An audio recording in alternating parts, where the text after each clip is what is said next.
માંગરોળના seal ગામે પાણીમાં તણાઈ જનાર બાળકના પિતાને ₹4 લાખનો ચેક અર્પણ કરવામાં આવ્યો છે। માંગરોળ તાલુકાના સીલ ગામે માલધારી સમાજના બાળકનું તારીખ 17/8/2025ના રોજ નદીમાં ડૂબી જતા મૃતકના પિતાને ₹4 લાખનો ચેક આપવામાં આવ્યો હતો।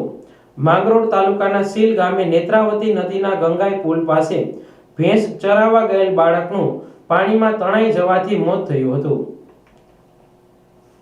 સીલ ગ્રામ પંચાયતના સરપંચ જયેશભાઈ ચુડાસમા દ્વારા સરકારમાં રજૂઆત કરી દિવસ 4માં મૃતક બાળકના પિતાને તાત્કાલિક ₹4 લાખની સહાય આપવામાં આવી હતી।